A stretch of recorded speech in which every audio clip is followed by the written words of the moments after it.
The sale of Grandad's house is necessary. Upon seeing him, I informed him that will never happen. For nearly half a century, Graceland remained motionless in reverence for Elvis Presley, the pioneer of rock and roll. Visitors numbering in the millions explored its halls, marveled at his rhinestone jumpsuits, and laid floral tributes at his grave. However, there remained an unspoiled section of the house, located upstairs, concealed by a locked door. No one dared to open what seemed like a time capsule. The door on the upper floor is now open in the year 2025, the contents astounded even the most seasoned archivists. Everyone was taken aback when a terrifying discovery was made among the keepsake boxes. Not merely misplaced correspondence or audio recordings, but also something far more delicate, something personal. The real question is not what was found in the attic, but rather who was there. The final day of music was August 16, 1977. Elvis was discovered sleeping in his own bathroom at Graceland, the very spot where he used to find tranquility. The ambulance raced him to the hospital, but the unimaginable occurred after a few hours. When he passed away, he was barely 42 years old. Medical professionals initially diagnosed cardiac arrhythmia and stated that his heart had simply stopped beating. However, this explanation was met with disapproval from both fans and experts. It seemed like something was amiss. There were obvious indications of chronic medication use, according to the autopsy team, but it was shocking when Dr. Jerry Francisco publicly denied that drugs were a factor in Elvis's death, despite the fact that he was not even part of the medical team. After hearing that, the medical community was stunned. The truth eventually emerged, though many believed it was an effort to perpetuate Elvis's legacy. The release of the lab report was a deeply disturbing event. Over the legal limit, Elvis's system was flooded with powerful narcotics like codeine, percodeine, Demerol, and diluted quaaludes. People were taken aback. What caused things to deteriorate to this point? How terrible was the cover-up, and who allowed this to happen? When it came to drugs, what were they so worried that someone would discover in his bedroom's attic? Whoever claimed he could save Elvis was the doctor. Suddenly, Margarita appeared, and I knew I was in trouble. The man known as Dr. Nick, Dr. George Nicopolis, enters the room. Between 1975 and 1977, he prescribed opioids, sedatives, and amphetamines to Elvis Presley in the amount of more than 8,000 doses. They were all bearing his name. When questioned, Dr. Nick did not deny its veracity. As an alternative, he explained his actions by saying he was engaging in harm reduction. The only way to keep Elvis away from dangerous street drugs, he said, was to control his legal supply, since he was already very dependent on them. Shockingly, they accepted his word for it. His guilt in the king's death was determined not to be criminal. The story did not conclude with that, though. Not only was he scrutinized for his Elvis connection, but also for the excessive number of prescriptions he had given to celebrities like Jerry Lee Lewis, which began around 1980. Finally, in 1995, that was satisfactory to the Tennessee Board of Medical Examiners. His medical license was permanently revoked due to his excessive prescribing. Subsequently, an anomaly occurred. Elvis Presley's demise, according to Sally A. Hoddle's shocking 2020 book, Destined to Die Young, was not due to addiction, but rather a series of hereditary heart conditions and long-term health issues concealed by his drug use. She explained that Elvis wasn't intentionally injuring himself, rather, he was attempting to cope with the excruciating agony in his only known way in order to remain alive. His drug use may have gone unrecognized for many years. If that's so, why did the Presleys keep something about his illness hidden in the attic for nearly half a century, and what did they truly know about it? Up until now, the world has been unable to witness anything so intimate and genuine, and a royal funeral befitting a fortress that closed its doors. There were moments like that, you knew. The city of Memphis was engulfed in sorrow the day following the death of Elvis Presley. As many as 100,000 people hurried through Graceland's gates to catch a glimpse of the king before he departed. Everyone could see his lifeless body. A blue shirt and a white suit were its garments of choice. Everyone who saw it will keep it in their memories forever. The procession began on August 18, 1977, in preparation for the funeral. As if they were a royal guard befitting a rock and roll monarch or queen, 17 gleaming white Cadillacs paraded through the city. Notable figures who paid their respects included James Brown, Sammy Davis Jr., Caroline Kennedy, and naturally, Priscilla, Lisa Marie, and Vernon Presley. Forest Hill Cemetery is where Elvis was laid to rest, alongside his cherished mother Gladys.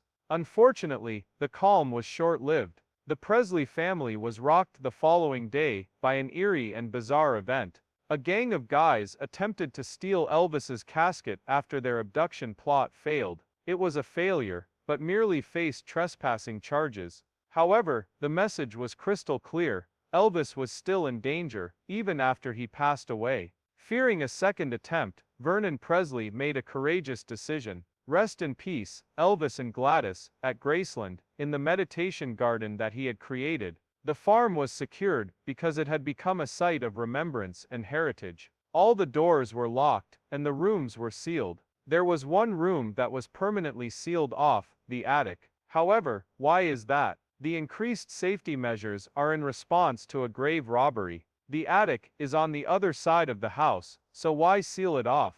I can't find the graves. Why hasn't anyone spoken for what seems like an eternity? Word about Graceland gets around. On the outskirts of Memphis, Elvis Presley purchased a magnificent mansion in 1957. He had already begun his meteoric rise to fame by the time he was 22 years old. About $12,500 is the price tag. That amounts to nearly $1 million when adjusted for inflation. However, Graceland was already the name given to the mansion. The name remained unchanged by Elvis. In it, he found himself. It became his refuge, his fortress, and his recreational area. The estate included spacious barns and stables, as well as fields populated by horses and an exuberantly mischievous pet chimpanzee named Scatter. Elvis would put him in fancy clothes and make him play sneaky jokes that made people question who was really in control. Elvis constructed the meditation garden in 1964, which was among the most serene areas of the property. Its stunning appearance was enhanced by flower beds, waterfalls, and white towers. For hours at a time, he would sit and contemplate life, including the challenges of being king. His last resting place would be that serene garden. There were other enigmatic locations besides the garden. The room where Elvis was discovered, and the entire second floor of Graceland, were securely locked up after his death in 1977. The upper floor remained off-limits to the general public even after Graceland's 1982 grand opening. Even heads of state and international leaders are unable to ascend to that level. Even more clandestine, though, was the attic, which stood directly above the second story. Silence prevailed. Not a single word or gesture was exchanged. Why did the whole Presley family pretend the attic didn't exist? What was in it? Why, after all these years, is it only being opened now? All but disappeared due to a legal dispute.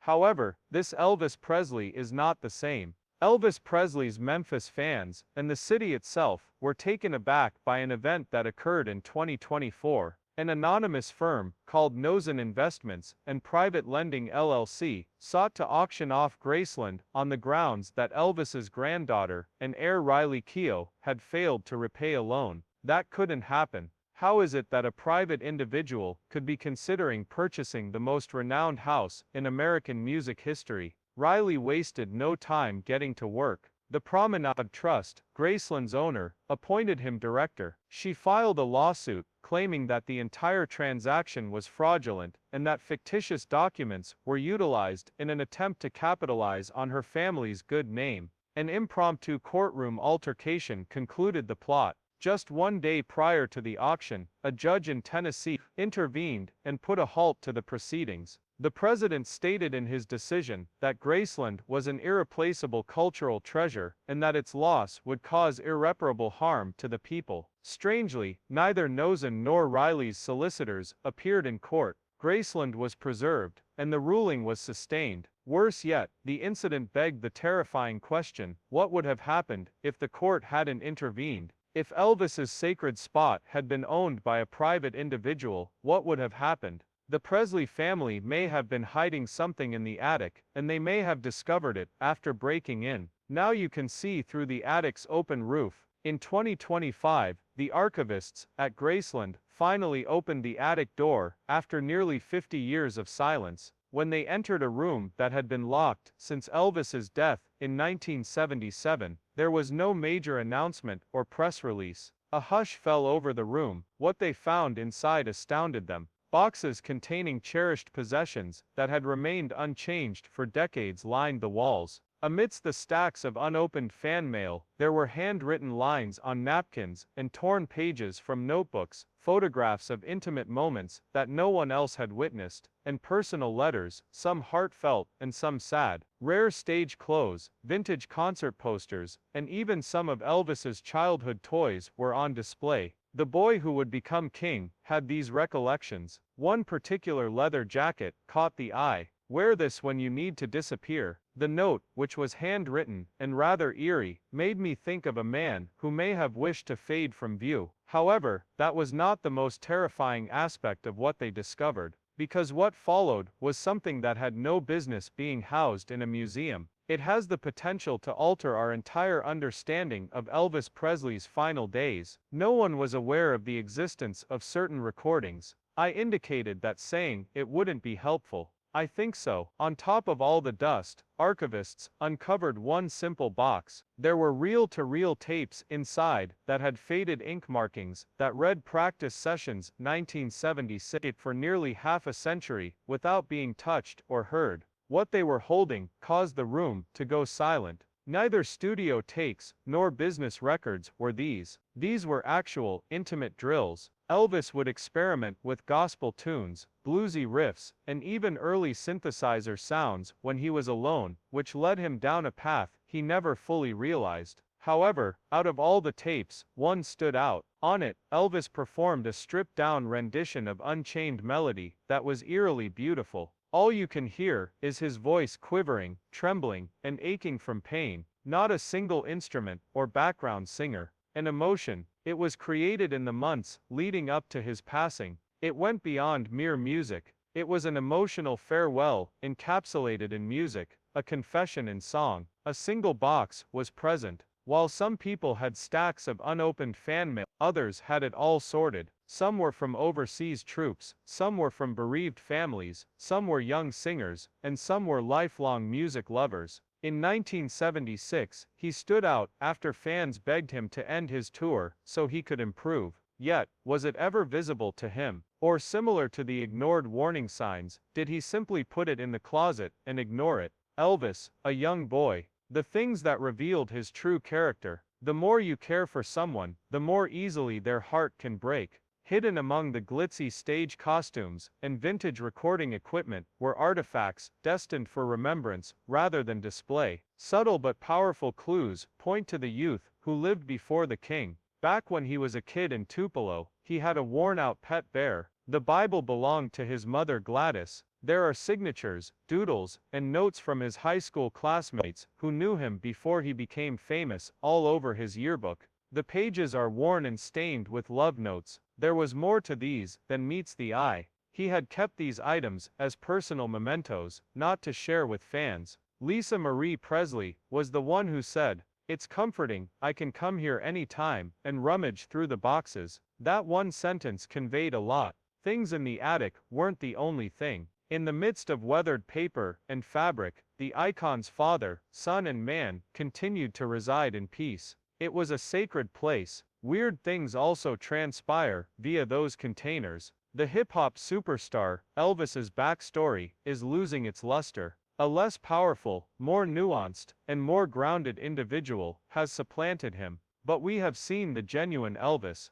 How will people perceive him from now on? Had Elvis truly departed? I'm having trouble seeing you, which is funny. Just the top few rows are visible to me. Worldwide, people had a hard time believing the news that Elvis Presley had passed away in 1977. Plot theories appeared out of nowhere. Reportedly, the following day, he was seen at Memphis International Airport using the alias John Burroughs, which Elvis was said to have used previously. According to some eyewitnesses, he was seen leaving a Burger King in Kalamazoo, Michigan. The works of Orion and is followed. It was said that Presley had gone underground to avoid fame, and the book Orion, which mirrored Elvis's life, ended with a fake death. Unusual recordings surfaced not long after. While he was in hiding, they sang in a voice that sounded like Elvis's. The majority of them were exposed as imposters or fakes very soon after they were made.